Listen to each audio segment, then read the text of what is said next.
Hi, I'm Coach MK, founder of the Fitness Protection Program.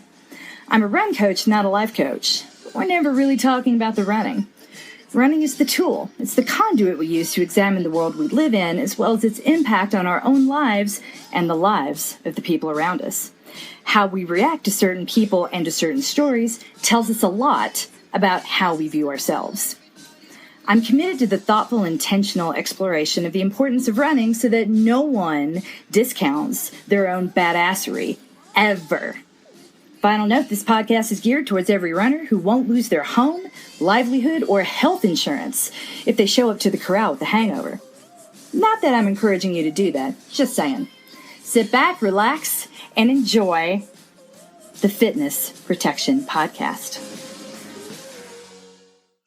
Hey, Coach MK. Hi, Coach Sarah. Coach How are Sarah, you? fully mine. Yay. Yes. Better than you. I hear I had a great run this morning. I hear yours was kind of not. Aw, it was so long. Okay, so first of all, it was so long, and my running friend Lisa only ran one loop of Fresh Pond with me. Thanks, Lisa, because we're having a cutback week over here, so she only had 40 minutes of a stride sandwich to do, which Boo. I got to have yesterday, and that was lovely. But boo, because I only got her for 30 minutes. And then it was raining. It was like one of those mornings where it was so humid. It was like it couldn't decide whether it was raining or not. Oh, yeah, it was. Yes. And honestly, I should be less. I feel like I'm being too negative about it, because truly up until the 3-hour mark, it was pretty good. And then the last 20 minutes were terrible. And I was like, how am I going to continue? How am I going to run 8 more miles than that in 5 weeks? In 5 weeks, my marathon's in 5 weeks. Well, if you're going to let 20 minutes outweigh the 3 hours of good or the 2 hours and 40 minutes of good, then that's a very legit question. How are you going to handle this if anything goes wrong in a few short weeks? If 20 minutes of not awesome can negate 2 hours and 40 minutes of fantastic. And I mean, That's I say that question. not to be bitchy, but it's rhetorical. This is where attitude comes in. Yes, to a certain degree, when we're talking about privilege and whatnot, not everyone can just change their attitude and change their situation at all times. This is not a life rule or a categorical rule. But if you're in something where we need to be consistent and show up day in and day out, privilege aside, need aside, especially something that we've chosen, the only way we're going to continue to choose it is if we think of it as a muscle that we flex or an instinct that we develop and say, whew, the last 20 minutes of that was terrible, but I finished. You know what? Race day is going to be cooler. You know what? I'll be stronger in 8 weeks. This won't feel as bad. If you can find some way to own it and sort of turn it on its head, imagine how good it's going to feel when it's cool outside. Imagine how good it's going to feel when I'm in wherever you're running. When I'm in the deserts of Pennsylvania, or when I'm in that yurt the night before, man, nothing is ever going to taste as good as my ice cream tastes right now after my 18-mile run, which I hope you treated yourself to some, by the way. But that's what we have to do in order to keep going. It's not, everything in our culture has been no excuses, and if something happens, you got to own it. And, it says something about you. Not everything in life says that you suck. That's confirmation bias. That's not true analysis. So it's how to acknowledge the last 20 minutes didn't feel good and be like, you know what? The last 20 minutes were the 20 minutes after the sun was up and the humidity had set in, and I had been doing one thing continuously for 3 hours. It's not going to feel good. Kind of like the end of this race. That's how I know I'm going to finish the race, because the last bit of any marathon doesn't feel good. The last bit of any 10K doesn't feel good. This is why people do an event. They're like, you know what? I don't like marathons. I think I'm going to do halves. Then they do a half. And they're like, you know what? Halves are hard. I'm going to do 10 milers. And the reason that keeps coming down is because the end of the race never gets easier. If you're truly racing at a proper race effort, you are going to hurt towards the end, and no matter what you are doing. That's when we talk about embracing the suck. That is specifically what we mean. We're not saying run through everything that hurts. What we're saying is there's a portion of this that will always be difficult that says nothing about you. And if you can identify those places in your training, and you can identify those things on race day, then you can own your successes, and that is what makes it easier to keep showing up. If every time you have a bad day, that means you're bad and you're weak and you need to be built back up again, your experience here, your time here is going to be very short-lived. And hopefully that's what we're doing at Fitness Protection, is we're giving people a framework for good choices, good support, and a relative understanding of where they are in the run world, other than, well, I'm at the back of the pack and this hurts, so I'm slow and I suck, which is, again, a crappy analysis. If that's what you think, though, by the way, that crappy analysis was probably beaten into you either by a bad coach or a parent, and you were at a point when you were too young to push back and say, hey, by the way, what you're doing is terrible and toxic. So these behavior and thought patterns absolutely can be changed. Just know that. The problem is not that you suck. You were just in a sucky situation once upon a time. Yeah. So my PT and I were talking about this yesterday. We were talking about the EAT, actually, because he was asking me how it went, because I had told him that I was going to do it last weekend. And I talked about the way this workout is such a lightning rod for people, and because it really turns on all of those value judgments that come as a result of hard effort and what happens in your brain and in your body and what you think it says about you. There's something about this workout and the fact that when I posted it on Strava, a whole bunch of people commented, people who don't usually comment on my runs, being like, oh, I was supposed to do one of those and I didn't do it. I feel really bad. I'm terrible. And I... No, you're not. No, exactly. No, you're not. But what is it about this workout that missing it is somehow super significant, not doing it is super significant, but also, there was just the way they said it suggested that like there was something that scared them about it, and that was why they didn't do it. And it is okay to not want to do this workout. And as I said in that Facebook Live I did and maintain, I'm not going to argue with you. I am interested in why you don't want to do the AAT if you don't want to do the EAT. I'm very interested in that, and I'm interested in opening a door for people to kind of examine that within themselves. I think it's worth examining, but I'm never going to like try and shame you for your reasons for not wanting to do it. It's okay not to be okay. And it's okay to be like, you know what? I'm worried this workout is going to make me feel bad and I don't want to feel bad. That is a great reason not to do something. But that's how you create a safe space, right? Nothing is going to feel safe if you aren't identifying the threat and trying to negate it.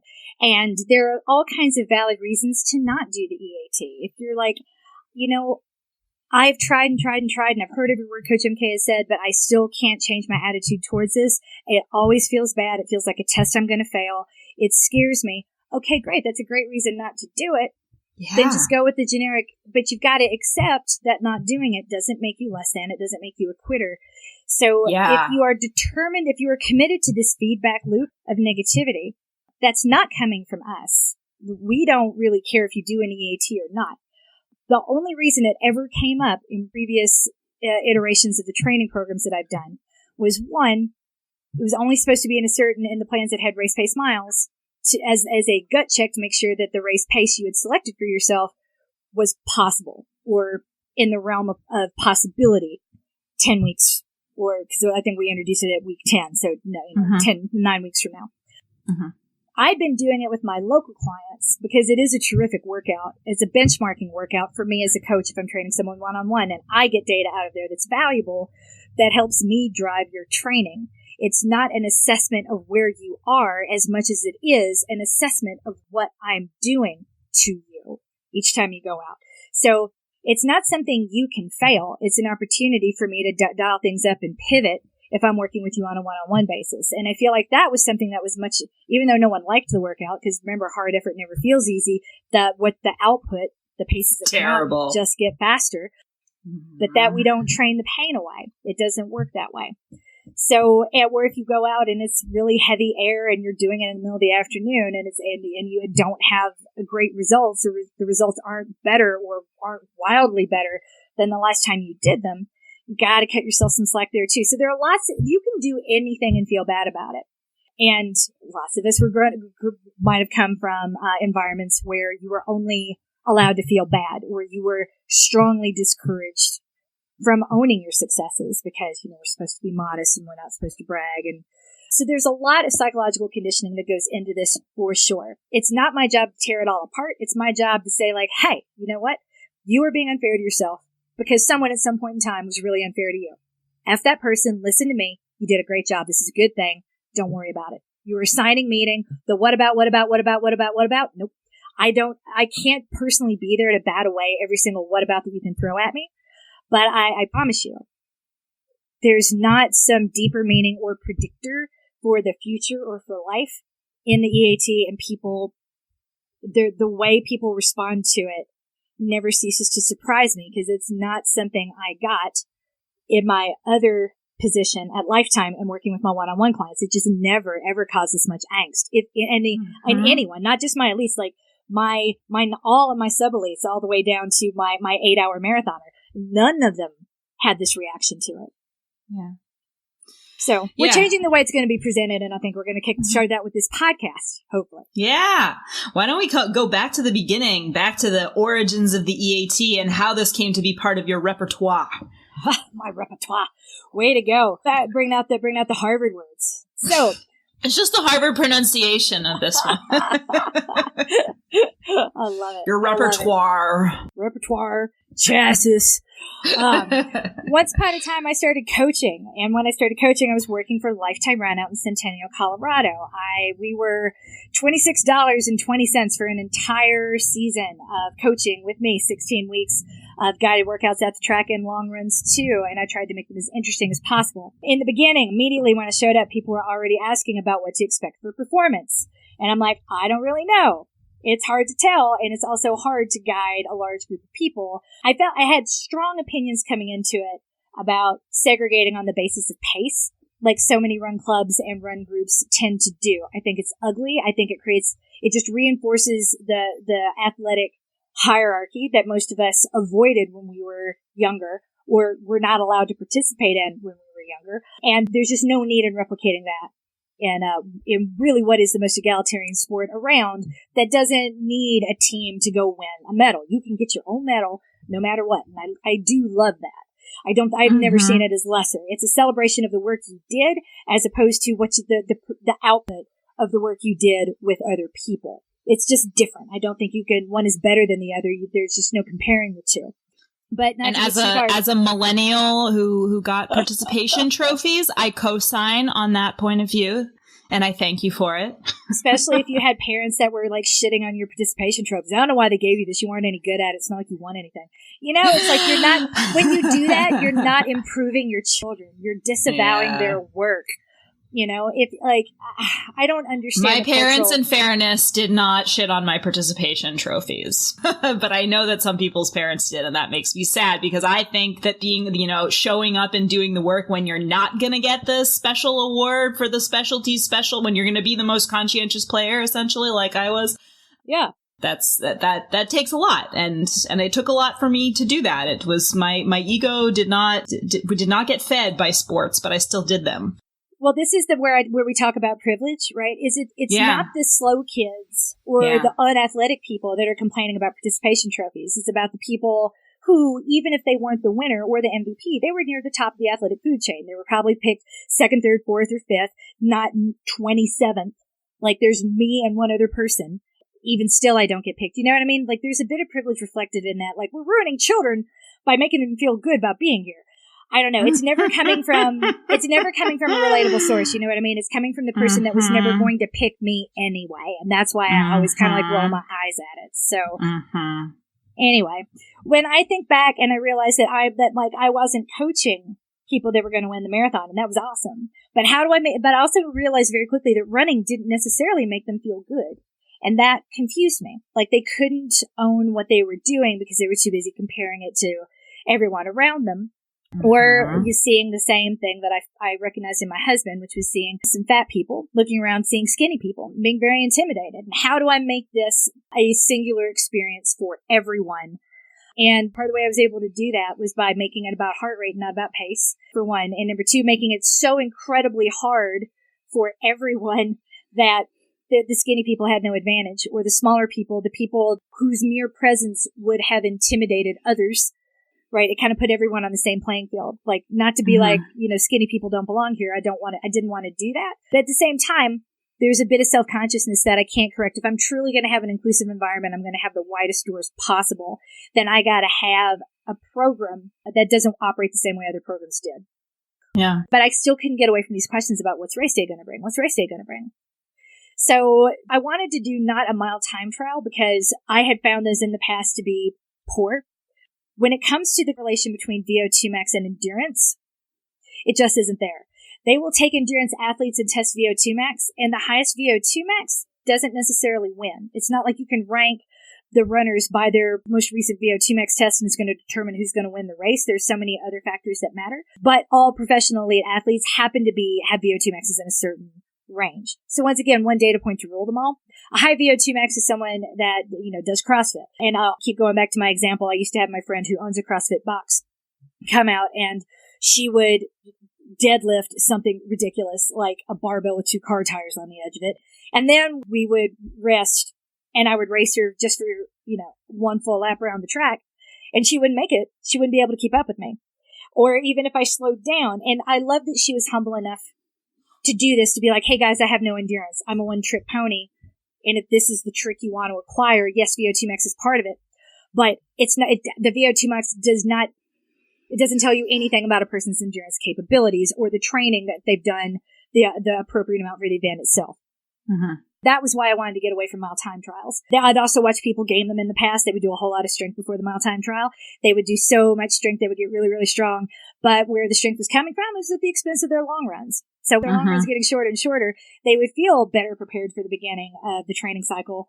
But all they were prepared for was the mile time trial, not the training cycle in and of itself. So having watched that happen over the years, I wanted to create a system that avoided that incentive to really cheat at one thing. So what I came up with was the Cooper test, because the Cooper test is actually a really awesome, legitimate thing to do if you're dealing with people who know how to pace themselves. And I found out very quickly that no one really did. The first couple times I signed Cooper tests were disasters. I remember standing on the track watching people walk before they'd even gone 100 meters. And I'm like, you knew you were going to have to run for 20 minutes. Did you see? And I told you I was going to be here giving you 5-minute warning, 3-minute warning, 1-minute warning, so you could get that additional, you could bust out whatever. You've got all the assistance you need. I've got a bullhorn. You can hear me no matter where you are on the track. Why weren't you meeting it out better? And I realized they didn't know how to. These people had no feel. They couldn't read the signals in their body. Running by effort is often presented as a super intuitive thing, and I just disagree that it is. My whole shtick is to teach people what easy effort actually is. Give them permission not just to do it, but almost penalize them if they don't. And then from there, remind them what hard is, that hard always feels hard, that they're not behind, and then let's compare hard over time, and you'll see that you actually are improving now, and you're running 5 days a week, and you're logging more mileage than ever.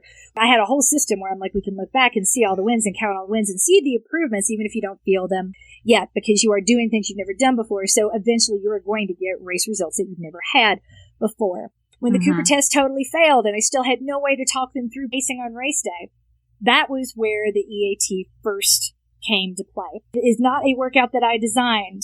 I borrowed it from a coach up in Boulder. And I've written whole fact sheets about it before. You can go pull those out and look at them again if you want to. We have not yet replicated those under the Fitness Protection brand insignia, but once they are, we will let you know. But it was created by another coach, and it was used as a benchmark, just the way that I use it, trying to see if the athlete still had a good sense of endurance paces after having pivoted to do short distance indoor track stuff. This was the benchmark setting workout they would use before they pivoted back out to road endurance. So if you take a look, for example, someone like Steph Bruce, who competes at the 5,000 meter on the track and the 10,000 meter on the track. And then we'll that's one season. Once that season ends, I'm not saying she does. I'm saying theoretically this is where a coach could apply it. She's just raced the indoor nationals and the outdoor nationals, and it's time to get back on the road for the big paying road races during fall marathon season. You would start with an EAT to make sure she still had a good sense and feel and control. And if those paces had changed after indoor season, it just gave you a really good set of indicators of what needed to work on. Now, when I say that, it's not like you need to go, what are those indicators? I want to find them. Like, it doesn't work that way. In someone like Steph Bruce, who again is, it sounds awful, and almost a near empty tube of toothpaste, you're always going to have a trade-off. If we work on critical power over here, we're losing endurance over here. It's a fraction. It's a ratio. You're just changing the ratio. You're not expanding the whole picture. For most of us, if we're not yet to elite level fitness, yay! Anything we do is going to have overall improvement and not lead to that type of trade-off, right? It's not like by getting better at the marathon, we're killing your 5K. That's not how it works for you and me. And that's a good thing. We're just getting better all the time because we're getting fitter all the time. So the EAT, I say that again to be like, that's the difference. When we take good cues from what the elites do and how they do it. We've also got to look at the why, because we don't have to live under the same type of pressure that we do. That said, if you don't know how to feel anything out, I realized very quickly that this EAT could serve this Enhanced Anaerobic Threshold workout could serve a very interesting purpose in the non-elite runner. And it was something I had looked over a couple of times in my notes and hadn't paid any attention to. And then I realized, like, hey, in this heart rate range is actually 10K pace. This heart rate range is actually 5K pace. My people aren't doing anything shorter than a 5K. This could actually be the perfect workout. So all I've done is teach people how to run easy. And if they've been coming to the track, I've probably been making them do burpees up a hill or doing one-legged hops up the stadium stairs. So what they've been in too much pain to really feel anything other than easy effort jogging and near total pain. Maybe it's time to go start feeling out those shades of hard. So when they say I have to run harder on race day, yes, you can do it, but they also have an idea of when they're going too fast, because we're not running that much harder for the marathon, but they don't feel with these one-pace ponies are running the same thing for a marathon as they are in a 5K right now. So we need to start having a conversation about different effort levels up above easy. And the Enhanced Anaerobic Threshold was a great opportunity to do that. And it was also completely unfamiliar. People, final note on this, people who have spent a lot of time either running, the most experienced amongst my casual runners had done mile time trials and other programs in the past, and therefore had a good idea of how long a mile they could sustain at top level efforts. It's very disorienting to do anything slower than that, and it's also much more disorienting to do 6K of that because that's so totally unfamiliar. So it really forces you to do well at it and to find improvement and to get any relevant data out of it. You got to tune into your body in a way you've never done before. And that was the purpose the EAT served. It opened up every conversation I needed to have and every point of learning, engaging your body that most of my non-elite runners had been discouraged from doing or told not to do. Something as basic as ignoring a hunger cue because you don't need food. You're too fat. You don't need more food. You're not hungry. You're just bored. Or whatever petulant thing you've been told that's caused you to doubt yourself and doubt all the signals that your body is sending you. All of that comes to play at once when you're out there. It's the coach screaming you're not working hard enough. It's your parents telling you that you're not working hard enough. It's the manager who's gaslighting you and telling you that you're not living up to your potential when you're already working weekends and nights. And yes, you are working quite efficiently. They're just throwing more on your plate. Everything in your life can be reflected in your running. And I realized that I was kind of batting back something much bigger by trying to get them to tune into their own bodies, that I was tapping into something much bigger culturally than even they were aware of, which is what's led me to where we are right now. So that is a long but thorough explanation of what the EAT serves. I know it would be easy to come in and be like, I just want to know what the data points are. Well, guess what? You got them. If you trained with me in previous programs, you got all kinds of sheets and all kinds of mathy math and sciencey science and links and links and links and links. And if you still don't get it, then maybe we need a little more context than just some mathy math and some links to scientific journals so you can understand the underlying data sense and what each point represents, because I've given all that out publicly and for free. Yeah, and I think what's really missing is the interpretation for a lot of people. Like how do I take this thing that I just did and make it have meaning in the context of my running? And that's what everyone's looking for, and that's where that's where we always run into trouble, right? Well, how did you do it? How did I do it? Which time? You were not, well, I mean, I could go back through your training piece notes and find the first time you did it. I probably could too. I think it was September 2016. Okay, well, do you remember our phone call after that? I do. Yeah. Yeah. It was a day that I will always remember in the context of like something clicking for me. Like over the course of my life, not just my life. Well before I was a runner, I was a person who hated running still. I was a rower in high school and in college. And in high school, I was the rower who always got left behind at the boathouse to erg instead of going out in the boat.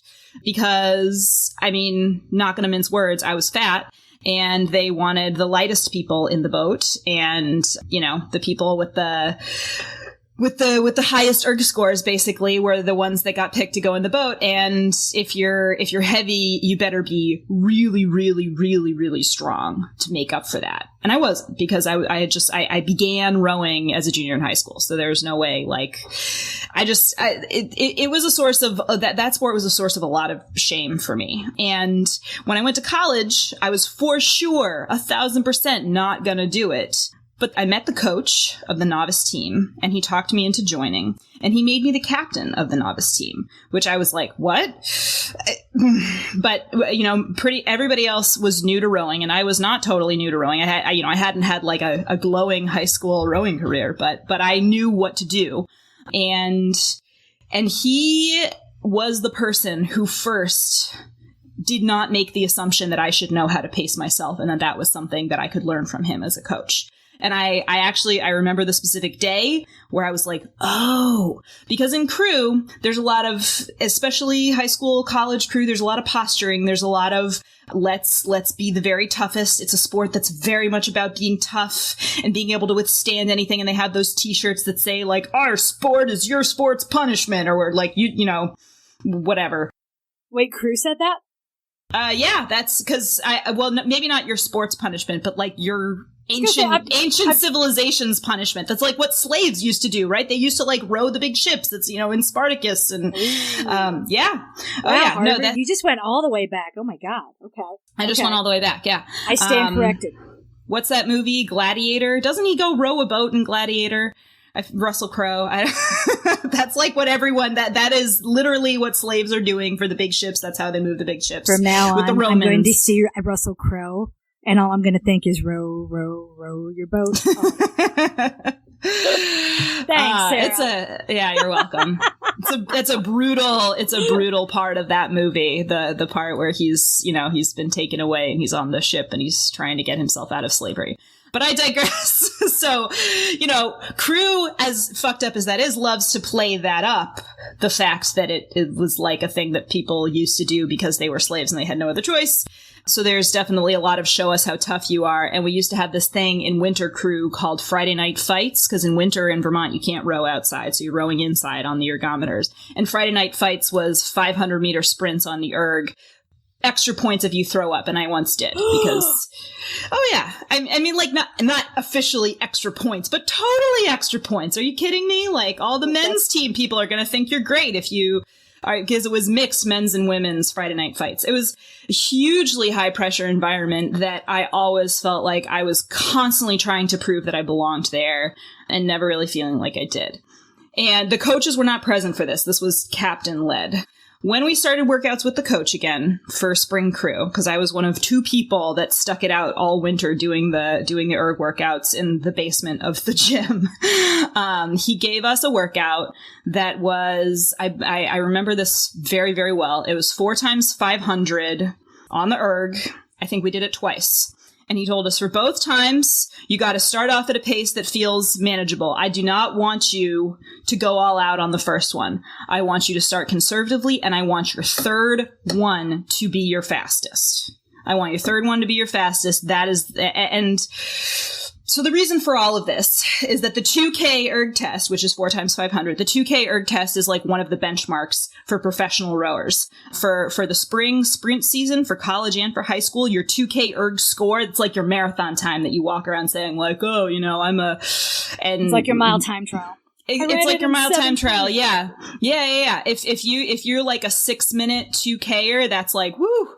At least last I checked, that was a big deal. I don't know if it's still a big deal or not. My brother was that level. My brother was that fast. My younger brother, who picked up everything I did and then did it better, but that's a whole nother thing. So when we did this workout, his whole point was you want that third one, that third 500 of the 2K, that is the hardest part because you're not almost done, and you don't feel like you're almost done, but you're also tired and you've been doing this for a long time, and that is when you really need to dig in. That is when, if you've paced yourself correctly, it should be hard but manageable, and then in the last one, you really discover what you have left, and whatever you have left, you pour it all out. But the third one is where you're really concentrating, because you need it to be your fastest one yet, but you still have to save something. And he had us do this twice, and he just explained it to us so compassionately. And then as we were erging, he walked around and kind of looked at our times that are like, all right, I can, and he looked at our faces and how we were breathing and kind of said, seems like you're in your first 2K. Maybe you need to take it back a little bit. 'Cause remember, you're going to need to have some extra. And it was just the most judgment-free presentation of pacing yourself. And it operated on the assumption that none of us actually knew how to do that. And I was so grateful for that.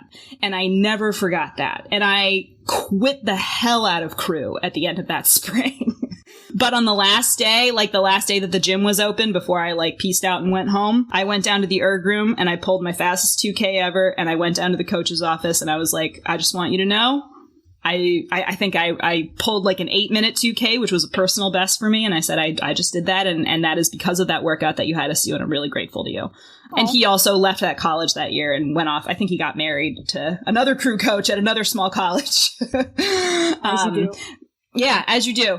And I thought of that when I did my first EAT. That was like one of the things that I kind of held on to in my head when I knew I was in the third 500, which is like the end of the B section, the beginning of the C section, when you still have a ways to go, but you better be cranking because that's what the workout says to do. And that's what's going to get you the information that you need. Yeah. I knew that I could do it. I knew that I had some knowledge of how to do this. I had never run like that, however, in a conscious way. And the way that you give us the 3 segments and the heart rate guidelines for each segment, that was like a completely new experience for me to be running hard, but not worried about how fast I was going. Because how fast I was going, that was what I was going to learn at the end. And that did not matter. What mattered was degrees of hard, not how fast can you go to impress me. Yeah. And I do remember our call after that. And I remember an email that you sent me after that. And at the end of the email, you sent me the story that you've told a few times now about when you ran your first marathon and you thought you had such a terrible day because everyone had to wait for you for an hour. And it turned out I'm not over it. I'm still not over it. I will never be completely over it. Bet you're not. I have races. I have crew races and running races from back in the day that I'm still not over. So I certainly have friends who think they know me really well, and I wouldn't disagree that they don't. But some of my closest friends have been listening to this podcast and have said, like, I never knew that. And I'm like, why in the world would I talk about it? Right. Like, right. I just don't. It's like I feel safer saying it here than actually discussing it one-on-one with people. Like, how in the world could you walk away for a decade and feel bad about that time? I'm like, easily. You don't talk about it outside of that context. Exactly. Like, yeah, anyway. So, yeah. But that's how ashamed I was. Yeah. And I relate to that a lot because there are a lot of things I talk about on this podcast that I'm sure friends of mine would be pretty shocked to hear wherever a thing in my life. And that's kind of how that works. There are safe spaces where you feel like it's okay to talk about these things. And then there are other places where, you don't want to be the downer. Yep. And so this is what you wrote to me. You're only as useless as you allow others to make you believe. They are wrong. I am not. I was with the wrong group before, and so were you. Oh.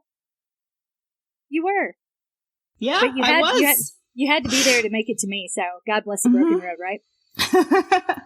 Well, it's that's I saved that email obviously because I found it in 3 seconds, and it's still I still go back to it, and it obviously still makes me emotional. But my first EAT is what led to that moment of connection with you, and I felt like I understood something about myself, and you understood something about me, and it was a big deal.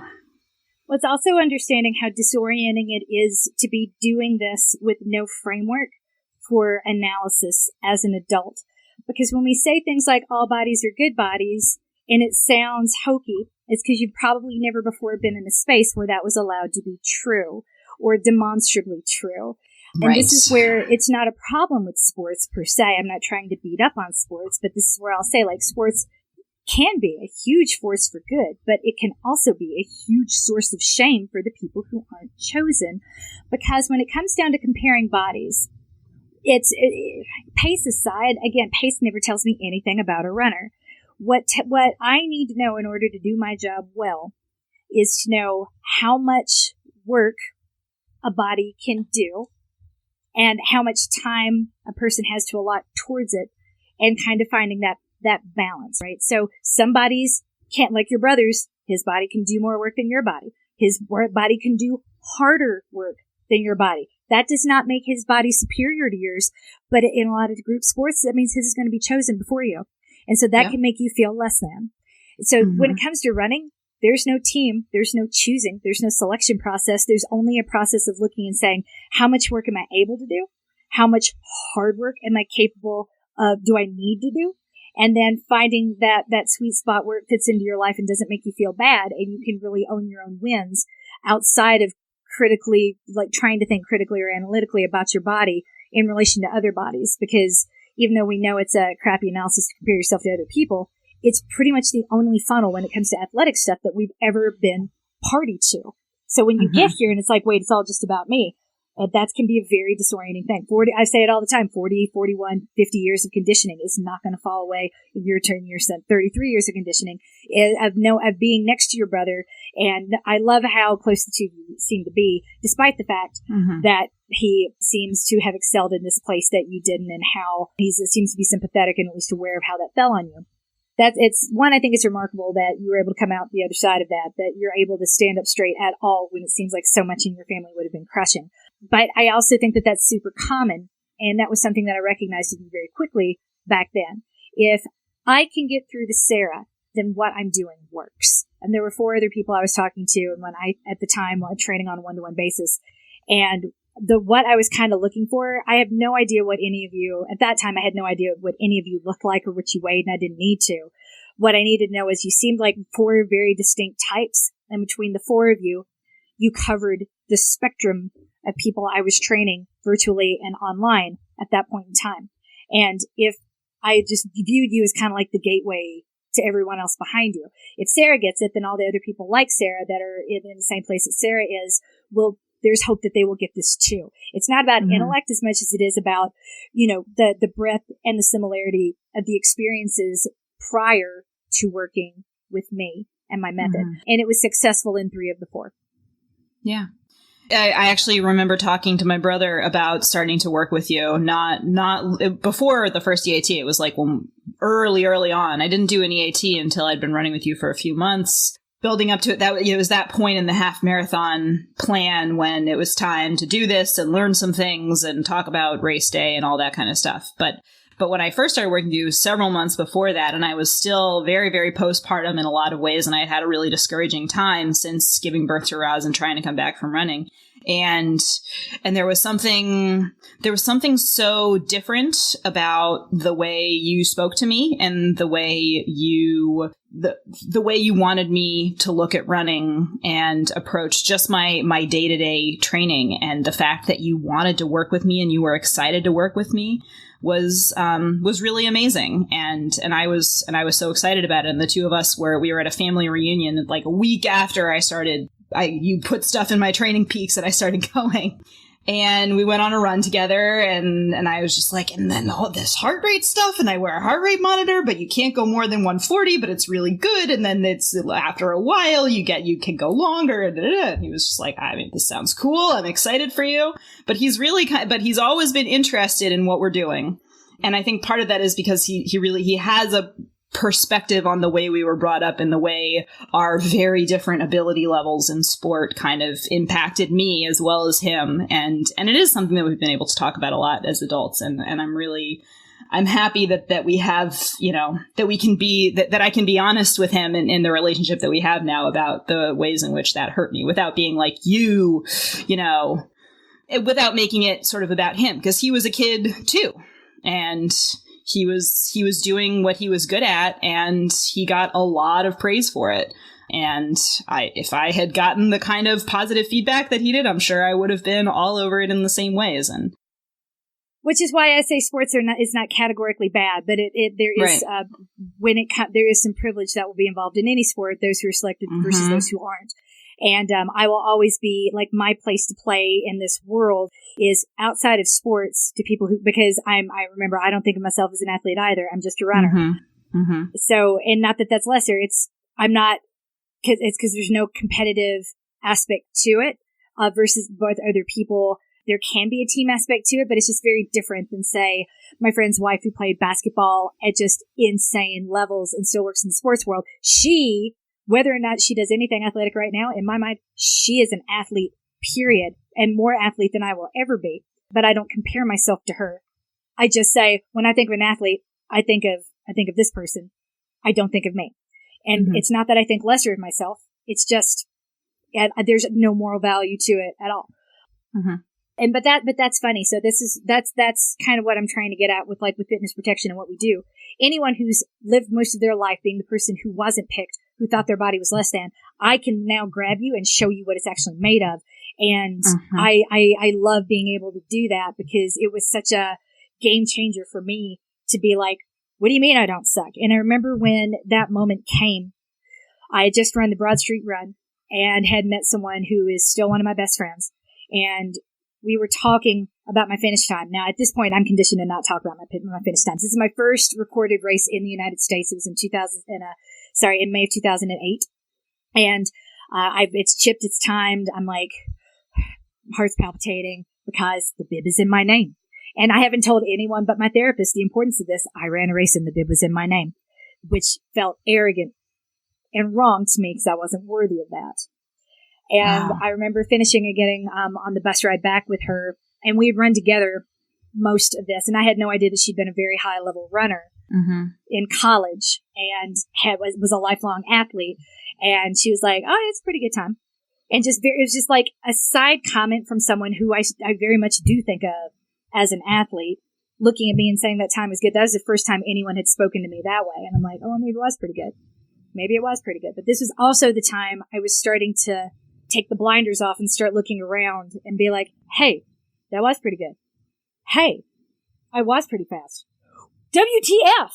I had no idea. Because remember, the difference between 1997 and 2007, it's there's just no comparing the two when it came to the running world. And I had no idea where my place in it was. So it made me start to question a whole lot of things about me and my competence. And that was really, and I don't think she knows this, I've never told her, but that was really the pivotal moment when I say I started taking my therapy seriously. It was that. That really just shook my worldview. What if I didn't actually suck this whole time? What if I never did? And I'm like, I want to do that for people in a bit more forceful way. So all it takes is one kind word to be like, hey, guess what? This is where, there's a decade I kind of wandered this world not knowing what my capabilities were. And that is so many people. And so with the EAT is not another sorting hat or a test that you can fail. It's a test. It's an assessment. I also don't consider tests a bad thing, but maybe there's some privilege there because I figured out patterns to game standardized tests and do quite well on them. Or I was more academically inclined in a traditional setting. For one reason or another, the word test doesn't have the same effect on me that it does on so many other folks. Because all it is truly just an assessment of where you are right now. And there's no negative assessment. It's just realistic, aligning where you are today versus what's possible over time. And the time being like the clock ticking between now and the race day. That's all the EAT was meant to do. Tune you into your body, perhaps for the first time. 2, give you some reasonable numbers if you're a 1-pace pony. Congratulations, you're going to come out of this with 4 paces. Easy effort, half marathon, 10K, 5K. You're going to have a good understanding of the different effort levels. Even if you've had to stop and been like, I overshot it, great, that's good information. Recalibrate, try again in 2 weeks, go a little bit more slowly, moderate differently, and try to finish the whole thing without stopping. And once we've gotten to a point where you understand effort well enough that we can do the whole thing without stopping, that's where the fun begins. And it doesn't mean you failed up until then. It doesn't mean you did anything wrong. Needing to stop is good information. That's where the learning comes from. Okay, don't do that again. What was the pace that was happening before that? Great. You could only sustain that for 4 laps. You could only sustain that for 5 laps, and then you had to walk halfway in between the B segment. Cool. There's nothing bad about it, but I came to understand that people were still looking at it in this framework, that the way it was all presented, that it was telling us what the race day was going to be. And all they had gotten was negative feedback, because it was all about it was everything in these programs, the way they were designed, had to do with the race. People only came to me and came to coaching for the race day. And I'm like, there's nothing wrong with that. That's what everyone in the world does. And the EAT was not serving the purpose I intended it to serve, which is a gut check for folks that had numbers on the race pace plans, but it also wasn't serving the learning categorically and broadly that I wanted it to serve. It did work for 3 of the 4, but that 4th person, not to say they didn't get it, the method didn't get through to them. And I think that's reflected in, my attrition rates over time, which I don't know. I spent a long time wondering if that was a failure to communicate on my part, if that was a failure to communicate effectively. And now I think with a different approach to fitness and to running and really trying to focus on the habit part of it and the consistency of it, which is not, by the way, less than, it's exactly what leads to lasting success in the race, as opposed to going away, coming back, feeling bad until you're ready, and then coming back again when you finally have gotten over that. I think there's something to be said for this method that hopefully, and we'll see if this is true, if it takes some of the pressure off of the EAT. But there's something also about having a race ahead of you where the pressure is just on no matter what I do. And, I'm a run coach, not a life coach. There's a whole lot I will never be able to cut through in some people's minds. But what I want you to see is the incredible scope of your own potential, not a test you can fail, not race day is going to be a disaster and everyone's going to laugh at you, or disappointment of any sort. Like I've never completely grasped how the EAT could be disappointing to people, because it's like, yeah, we have a roadmap. We can make a blueprint, but maybe I'm the only person that really likes blueprints. It's too many years paying attention to Pathead Summit and wishing I was tall enough to play for it. Man, she's amazing. You've shared a lot of wisdom from her over the years. I'm really grateful for that, because I didn't know about her before I started working with you. Yeah, that's amazing. I know. It's impossible to be like a female in the South growing up during the time that I did. We all wanted to play for Pat, even if we sucked. You couldn't take your eyes off of her. You couldn't take your eyes off the Lady Balls. And maybe she was just as abusive and garbage as every other, coach that we've heard about during that time. I'll never know. But we heard the myth and the legend and the lady were just, they overshadowed every facet of life for females in the South. Yeah, and I grew up entirely without that context. I had a female coach as a crew coach in high school, and she is like a person who, if I see her walking down the street, I will like bury my head in a newspaper or something, because I associate her with feeling fat and feeling like I did not belong and I was not worth trying with, because and that she was really, I think she was the only female coach I had before you. And I don't know, I really stopped having like trusting in coaches and their actual willingness to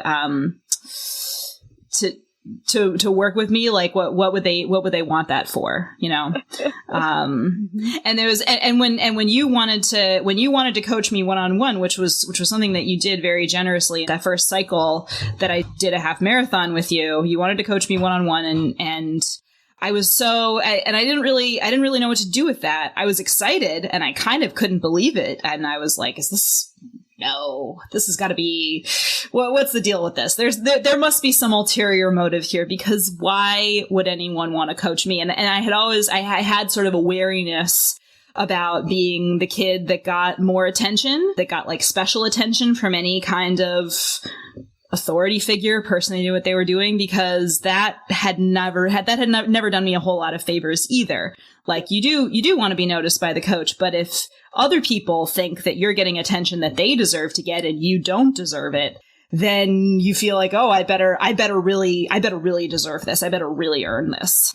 And I think that there was a period when I felt like I really had to sort of be worthy of your coaching and prove that I was tough enough and that I was going to do the work and that kind of thing. And it took me a long time to learn that that's not what you were trying to teach me, and that wasn't why you wanted to work with me or what you wanted me to take away from this. Just get tougher and really buckle down. And the next several EATs after that first one were really hard. I mean, it's always really hard. The one I did last weekend was really hard too. Yeah, but hard effort never gets easy. Hard effort never gets easy. But there was a period when every time I did one, I felt like if it wasn't better than the previous one, better meaning faster, which I hate that that's such a one-to-one thing in running. Like when I was at RRCA, that really bothered me. Like, so-and-so is a really good runner. What you mean is really fast runner, but you're saying really good runner because we just don't even question that that's a thing. I object to that, whatever. But that was what I thought. And I thought that if it wasn't faster than the last one, it wasn't better than the last one. And therefore that must say something about me. And see, when I look at when I'm looking for better than the last one, what I truly look at is what I've told everyone about before in the Facebook groups, when I would take screenshots and put them next to each other and be like, okay, this time, look, it's you can see pace and heart rate, and they are moving in tandem for section 1, in tandem for section 2, in tandem for section 3. And it's just like it looks like a stair step. And when I have that beauty where that looks like a stair step, that is a beautifully executed EAT.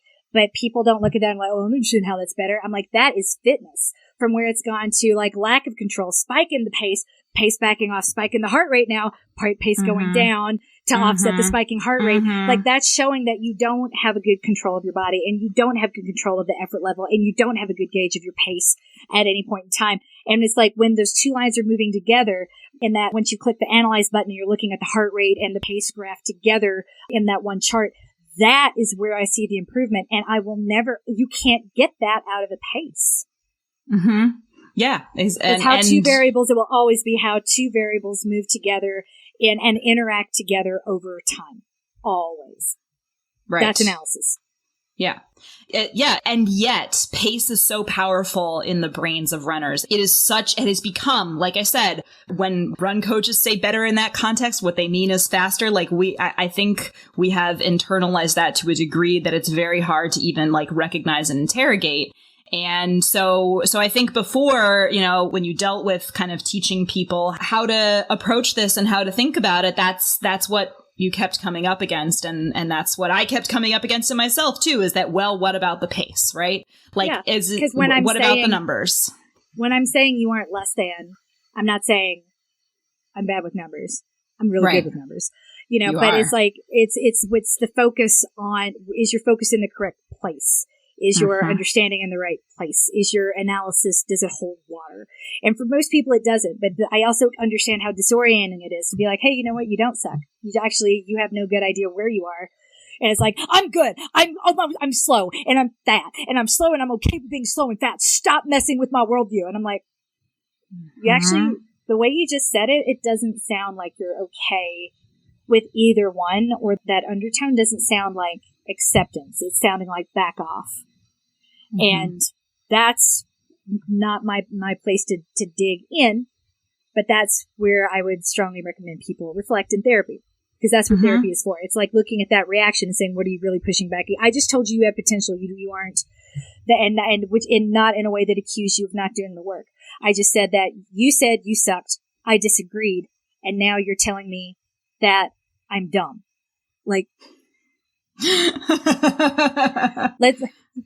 need to go work that out somewhere, because I'm not trying to sell you more. I've already got your money. What I'm trying to convince you to do is give yourself a break and give yourself some grace and see what I see. And all I see are like full tubes of toothpaste with two legs running all over the place with heart rate monitors on. It's a very funny thing in my head, but my head is a fun, funny place to be.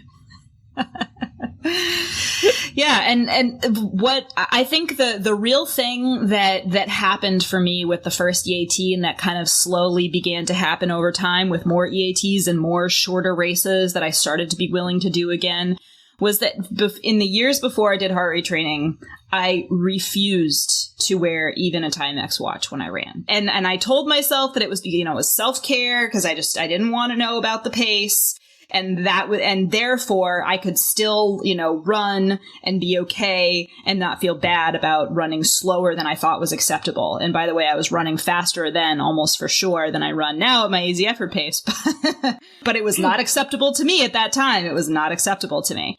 And that was like years of telling myself that like I was fine and all I had to do was stop caring. And there you go. Look, I stopped caring. Cool. I took off the watch. Everything's fine now. But I could not look at pace because it was so triggering to me. And the EAT, my first EAT, is like, after that workout, yes, we did look at paces, and that was the first time we had looked at paces, throughout all that time that I had spent, all those months I had spent running slower than I had ever imagined running could be, with a heart rate monitor on, and getting to really like it and getting to really enjoy the fact that those numbers were just so far off. My easy effort numbers in the beginning, they were so far from anything I had ever thought was running that they just they took on a completely different meaning, and I didn't care. And I truly didn't care. And that was really interesting. Even though I was looking at the number every single day, I was looking at it and I wasn't assigning meaning to it.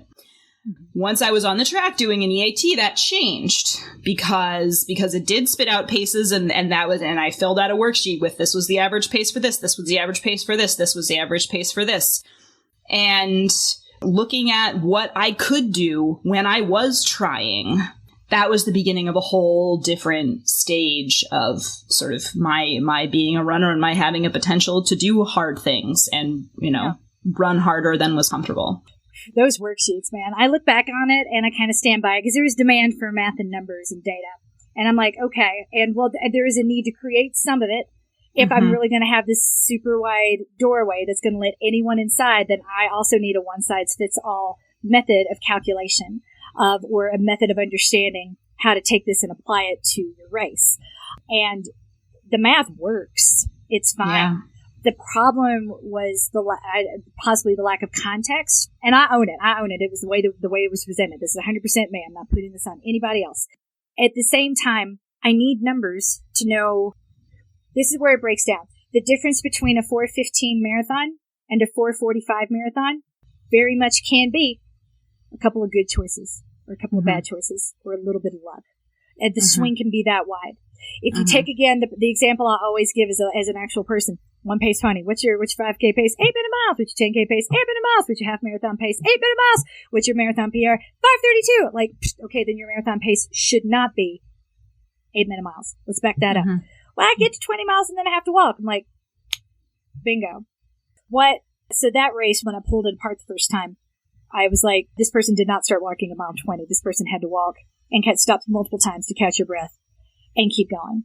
And there are all kinds of reasons why that could have been. It's not my job to speculate. It's my job to say, is this data useful, yes or no? And the answer was, it was for calculating and determining pacing next time. No. The only thing that's obvious is that 8 minute miles, that's really has no business being a race pace. So wanting to guide people away from that, rather than being told, like, what's your race strategy? There was this perception that race strategy was that line that was produced by the EAT. And I would be like, everything I give is in caps. The 140 is a heart rate cap. This is a speed cap. And it was consistent and clear. This is how I run. You should not be running faster than this or harder than this, step by step. It's not what to do. It's what not to do. But somehow people never heard that. And they were there. It's like, I want to, you use a lot of words and the words are great, but I don't have time to listen to words and I don't have time to read the words. So I'm looking. Tell me what's going to happen on race day. Give the point. Yep. What's my finish time going to be? Make the prediction. It's like I'm not. Are my friends gonna think that I suck and this heart rate thing totally failed? Because I remember some people who had that. They needed their finish time to be a certain amount of okay in order for other people to validate their choice to train by heart rate. And that was like, whew. So that's why they wanted to, they were like, tell me what it's going to be so that I know, so that I can prepare for it if, one way or the other. Yeah, I get it. I don't want anyone to be beat up. I don't want anyone to walk off the course to feeling like they suck. But I can't, again, there's only so much I can affect. And what what my scope is as a run coach is teaching you your body. It's teaching you the distance, the demands of the distance, and teaching you how to reconcile the two. The added bit that I add to it that I think differentiates my method from other coaches is providing a framework and support that's going to keep you training year round while also putting 100% of the focus on easy effort, because I was born into a demographic that had to perform hard. Women have to be not just twice as good to be in the room. We got to work twice as hard to stay in the room, and we have to be perceived as working twice as hard to be there. Otherwise, oh, you're just here to meet a quota. Like I have to fight that now. Thanks a lot. So I come from a demographic that has never been given the option to go easy. We've had to prove ourselves 24/7. So when you talk about the demands of the event without acknowledging that psychological conditioning, I would postulate that it makes it incredibly difficult to be effective in coaching this. So I'm trying to reconcile. I know I sound like this some like uber feminist is like, burn bras and stab white men, which is not what I mean at all. I married one and I love him and he's wonderful and I can't say that enough.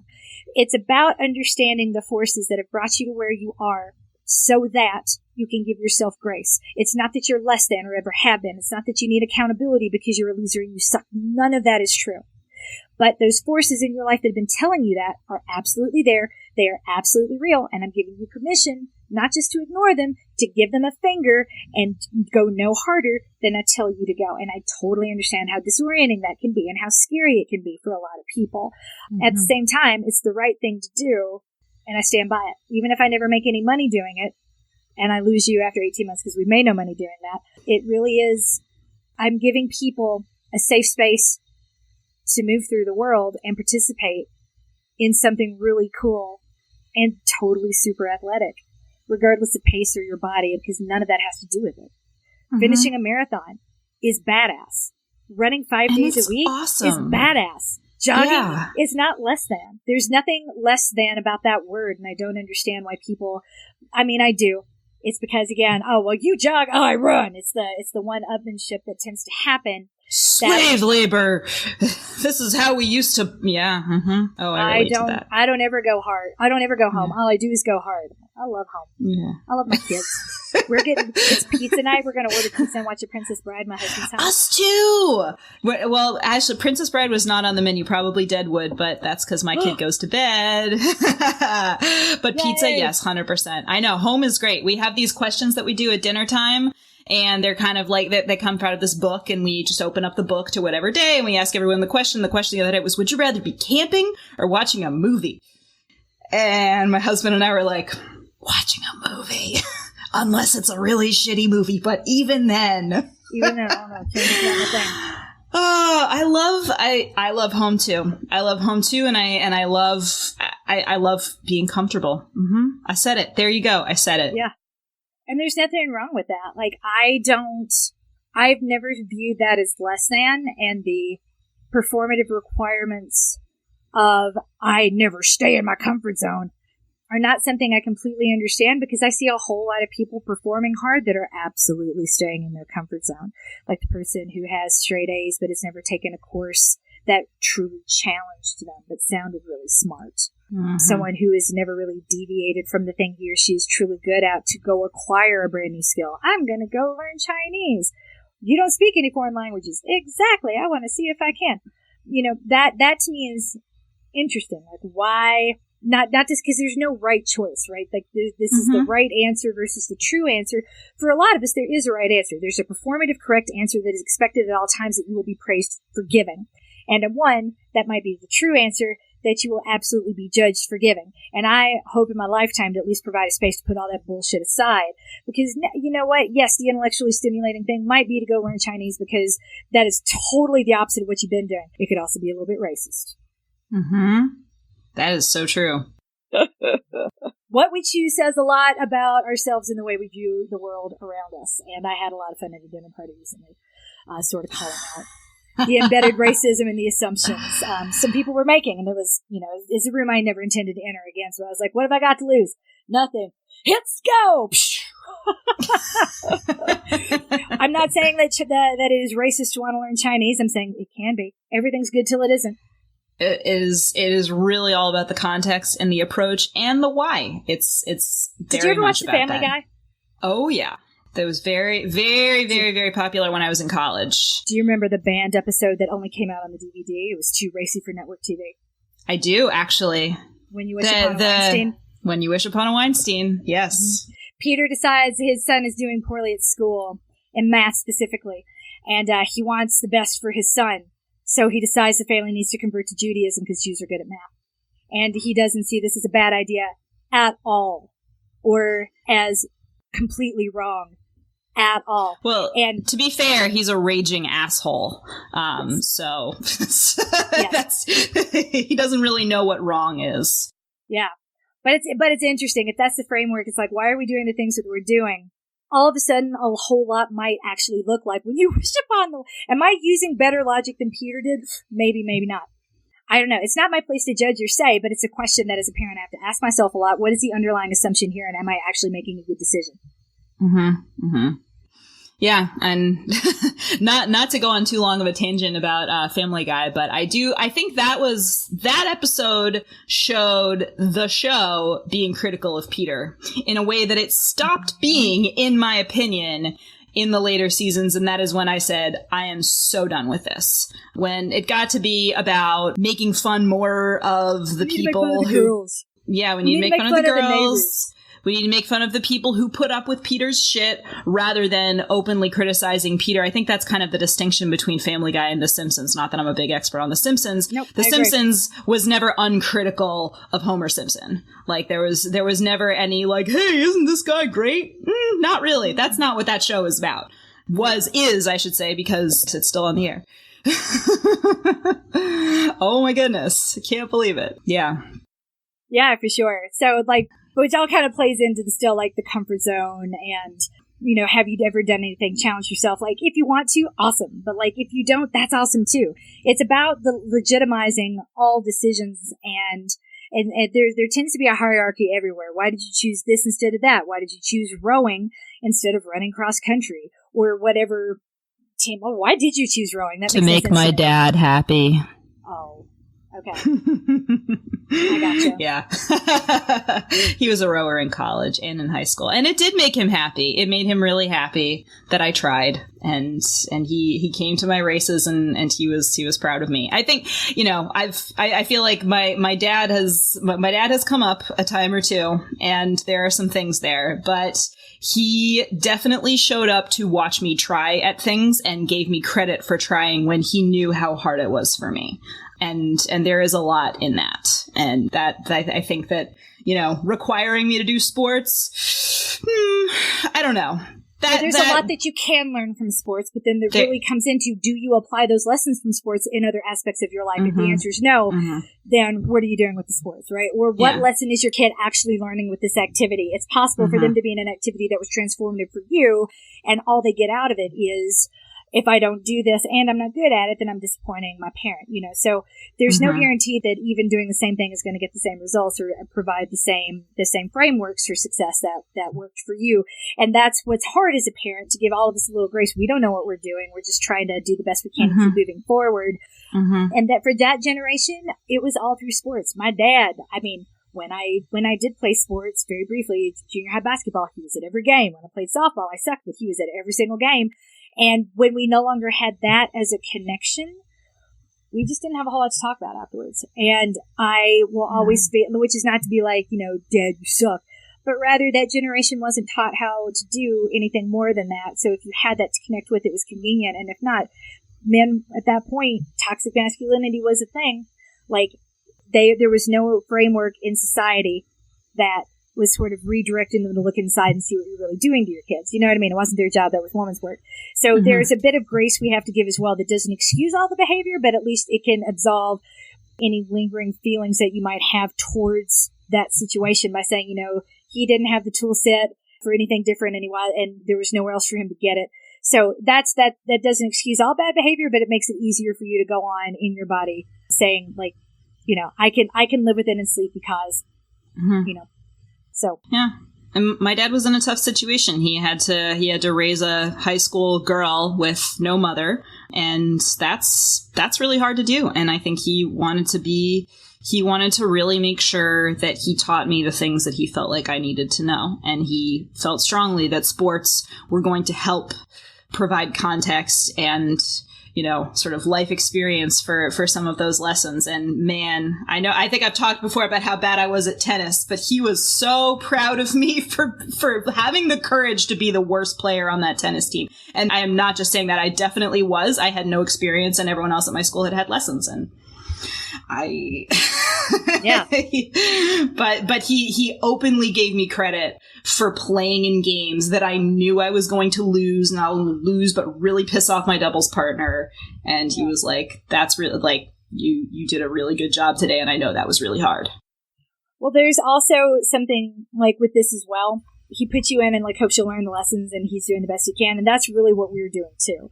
I'm trying to give the framework for learning and growth to really make this hobby a transformative experience for everyone who participates in it, because it will never not hurt the number of people I see crossing a finish line that don't feel good about the 5K, 10K, half or full whatever they just did. They don't see it because they've reduced themselves to like the wrong side of a greater than less than sign, which is not and will never be proper analysis. things are the way they are because they were the way they were. It is hard to make changes. It really truly is to how a person views the world or themselves. I had always hoped that the EAT would be a gateway to that, and it backfired in a really big way. So we'll see if round 2 and the worksheets, the new worksheets that we're going to be rolling out, will change that. They're not available yet. And if you have signed up on that YouTube video, that turns out was not private like I thought it was, because it wasn't, because we don't have the sheets ready to roll out yet. Sorry. I'm going to go back and make that change. Yeah, so if you've been looking or emailing me about those YouTube sheets, thank you for being so on top of it. I apologize that I was not. I did not realize that I had made that public. I thought I'd made that private because the sheets, in fact, are not ready. But once they are, hopefully you'll hear some of what we talked about today and be able to synthesize or see the numbers and the output in a slightly different way. I can't promise anything. All I can do is give you some frameworks to avoid the really bad decisions. Kind of like a doctor. First we rule out the really big stuff, then we rule out the next layer, and then we try to hone in on what's going on. And it's like, well, let's eliminate all like the really bad choices. Then let's eliminate the moderately bad decisions. And then what is possible on the day will fall out, but it's never like I'm looking for the magic 8 ball that's going to predict mile by mile what's going to happen in this race. Like, you will never be there. It doesn't work that way. That's not even how I talk to either of my elites, which is why they've been generous enough to share some of the conversations I had with them. And I'm showing you how I talk to my coach, because his perception of what a race strategy is versus what it actually looks like, it's very, very different. And the only reason I was able to run one pace consistently, or what looked the same when I ran Philadelphia in 2016, and I'll close on this, where it was like 5K, like 8:30. That's 10K mark, 8:30. When you look back and look at my Strava, my pace was all over the place. What was very consistent, though, was my effort and how I adapted to the course. And that is what I want to teach you guys how to do. Not run one pace consistently for 26.2 miles, because I don't think I've ever done that. I don't know many people who have. I don't even know pros that do that. If you go and break down their splits, you can follow a lot of elites on Strava now. You can see that's not what they do when they race. And if that's what you're trying to do, maybe there's a better or different or more efficient way we could look at what you're doing or what you're expecting to do, because that's not what anybody does. It's what a car does, maybe. On the Autobahn. Right, if you're using the cruise control. Did we hit everything we needed to hit today? I think we did. And the one last thing that I want to say about the EAT is don't discount the fact that no matter what the numbers end up being, it feels so good to finish one of those things. Yeah. And then go through the rest of your day being like, did I just do that? Yeah, I did. And no matter what, my EAT this past weekend, which was, I will say it publicly, slower than the one I did a year ago. And there are plenty of reasons for that I don't really care about. And I don't really care about whether, I know. Do what I just said. Could you do what I just said there and go back and like click the analyze button? And let's compare the chart to a year ago. I know, because I checked before we started this podcast, it was a better EAT. Oh, okay. Well, then I will do that. Do you want me to do that right now? Not right this second, because I'm going to have to go in a minute. But yes, do it in general and put them next to each other. And if you don't see how much more in lockstep they are, how much more control you have, how much less stress you're under, how I like it, because that mental component is huge. If you're treating this as a test of metal or what you're made of, and you're anxious about the result, that looks like what you did last year, because you were still trying to prove something. This year, it's like, I'm doing this because I got a race, I'm going to stay the night. You're much more relaxed about it. Like, all of the need to prove is gone. But I think that the need to prove just doesn't exist in the areas of your life that it did last year. And that's why, even if it's a little slower, it is way better and way improved. The stuff I would refer to as the white noise that tells me there's stuff that's going on in your life. There are little signals in the data. All of those signals, every single one, not present. You just went out there and ran. And that's really cool. That is what you needed for the Step for Better. And for those of you that really want a podcast, or really want a video demonstration of what white noise looks like and all the little signals, and you're very disappointed that all we did was talk about the touchy-feely approach to the EAT and not nitty-gritty sciencey science of the EAT, I will do that for y'all later. I promise it's coming. But the final note I will leave you with on this, if you are demanding to look at numbers only, I want nothing but numbers, with no synthesis or context or understanding of the relationship between the numbers and how that space in between each of the data points is where the story lives, not on one individual data point, then I promise you what you're doing is not analysis. You are beating yourself with the bullshit stick. Don't do that. If the AT scares you, if you're still upset by the results of it, then I promise we are not looking at it the way I want you to. This was not intended to be a thing that could hurt you in any way. Is that me or my presentation? Or is this something else you're responding to? I would leave you to ask that question the next time you do an EAT and feel bad about it. Or if just have that moment of reflection if you've decided not to do an EAT. Great. Not doing it can be a huge act of self-care. From what? From me? From the person you've hired to support you?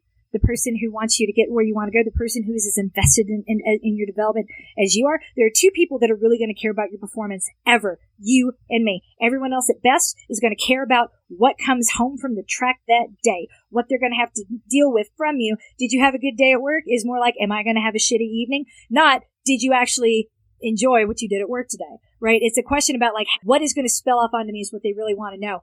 I look at you and all I want to see is what is going to spill into the future because all I see is all this potential. Mm-hmm. And I get excited about it and I want you to feel excited about it too. Which is not to say if you don't, you're definitely looking at it incorrectly, but I have to wonder, what can we do to make this a little more exciting? Some of it's me, some of it's you. Mm-hmm. But that's what it means to be coached and loved.